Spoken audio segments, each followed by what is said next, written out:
അല്ലടാ, ആരാ ജയിച്ചേ? അത് ഓൻ തന്നെ. ഓൻ ഈ കളിയിലെ പുലിയല്ലേ. അത് ശരിയാ.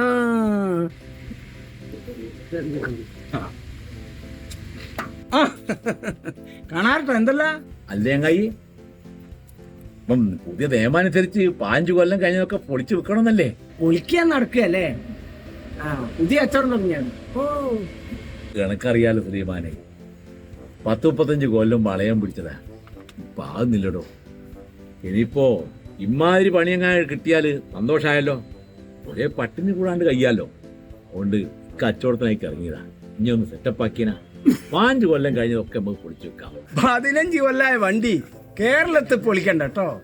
ഇവിടെ എത്ര കൊല്ലം കഴിഞ്ഞാലും വണ്ടി ഓടാം. അത് ഞാളെപ്പോലത്തെ പാവപ്പെട്ട ലോറി തൊഴിലാളിയൊക്കെ ഒരു വലിയൊരു അനുഗ്രഹം. മനസ്സിലായോ? അല്ല സുലൈമാനെ, ഇണക്കം അറിഞ്ഞൂടി ഇത്. ഇപ്പൊ 5 കൊല്ലം കഴിഞ്ഞ വണ്ടിക്കൊന്നും പമ്പ് പോയാൽ എണ്ണ അടിക്കാൻ പറ്റില്ല എന്നാ പറയുന്നത്. അല്ല കാണാരട്ടാ, നിങ്ങൾ ലോകത്തൊന്നല്ലേ. ഉത്തർപ്രദേശിലും ഗുജറാത്തിലും ഡൽഹിയിലും ഒന്നും 5 കൊല്ലം കഴിഞ്ഞ വണ്ടിക്ക് എണ്ണ കിട്ടിയില്ല. പക്ഷെ കേരളത്തിൽ കിട്ടും. കേരള ഗവൺമെന്റ് അങ്ങനെ ഒരു നിയമം കൊണ്ടുവന്നിട്ടുണ്ട്, അറിയോ? അതിനേക്കാൾ അപ്പം വേറൊരു കാര്യമില്ലേ, ഇപ്പൊ നമ്മള് ബ്രേക്കിന് പോയാല് പണ്ടൊക്കെ 3000 കൊടുത്തത് ഇപ്പൊ 28,000 റുപ്യായി മാറ്റിയിട്ടുണ്ട്. അത്രയും കൂട്ടിയിട്ടുണ്ട്. പിന്നെ ഇതൊക്കെ വിറ്റാ കിട്ടൂടാ പൈസ.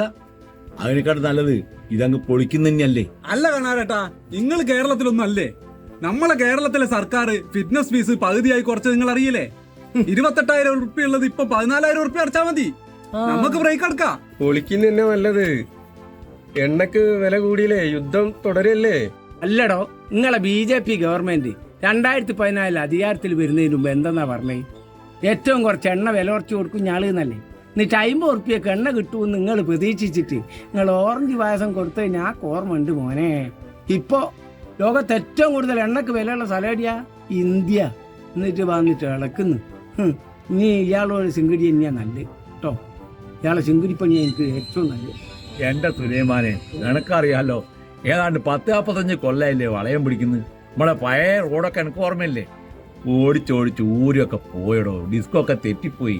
ഇപ്പം വളയം പിടിക്കുന്ന പണി എനിക്ക് പറ്റാണ്ടായി. ഇപ്പൊ ഇതുപോലെ ഏതെങ്കിലുമൊക്കെ അന്ന് പൊളിക്കുന്ന കച്ചവടം കിട്ടിയാൽ അങ്ങനെ അയച്ചങ്ങായനെയും കൂട്ടി ഞാൻ വന്നത്. അല്ല കാണാട്ട്, നിങ്ങൾ വണ്ടി ഓടിച്ച കാലം പോലെ ഇപ്പൊ കേരളത്തിലെ റോഡൊക്കെ എന്താണ്, നല്ല കണ്ണാടി പോലെ ഇല്ലേ. ഞാക്ക് ഊരവേദനയില്ല, ഒന്നുമില്ല. സ്ലോ ആയിട്ട് ഇങ്ങനെ പോവല്ലേ. മാത്ര നിങ്ങൾ ഈ പണിയെല്ലാം എടുക്കണോ? വയസ്സായില്ലേ? ക്ഷേമനിധിയിലില്ലേനോ? എന്തൊക്കെ സഹായങ്ങളുണ്ട്? നിങ്ങൾ ആരുമായിട്ടും ബന്ധപ്പെട്ടിട്ടില്ല. അതൊന്നും അറിയലല്ലേ. 3500 റുപ്യ ക്ഷേമനിധിയിൽ നിന്ന് പെൻഷൻ കിട്ടും നമുക്ക് തൊഴിലാളിക്ക്. പിന്നെ പെൺകുട്ടികളെ കെട്ടിക്കാനുള്ള വിവാഹ ധനസഹായം, ചികിത്സാ ധനസഹായം, പിന്നെ അപകടം പറ്റിയാൽ ഇൻഷുറൻസ് സഹായം, ഇങ്ങനെ ആരോഗ്യ സഹായം എന്ന് വെക്കേണ്ട എല്ലാത്തിനും. പിന്നെ നിങ്ങൾ മരിച്ചാൽ മരണാനന്തര സഹായത്തിനടക്കം ഗവൺമെന്റ് പൈസ കൊടുക്കുന്നുണ്ട്. അതാ കേരള സർക്കാർ അത്രയും ക്ഷേമ പദ്ധതികൾ നമ്മളെ തൊഴിലാളികൾക്ക് വേണ്ടിയിട്ട് സർക്കാർ ഉണ്ടാക്കിയിട്ടുണ്ട്. അതറിയോ? നമ്മളെ കേരളത്തിൽ മാത്രമേ ഇതൊക്കെ ഉള്ളൂ. വേറെ എവന്റെ പാർട്ടി ഭരിക്കുന്ന ഗുജറാത്തിലോ ഉത്തർപ്രദേശിലോ ബീഹാറിലോ ഒന്നും പരിപാടിയില്ല, അറിയോ?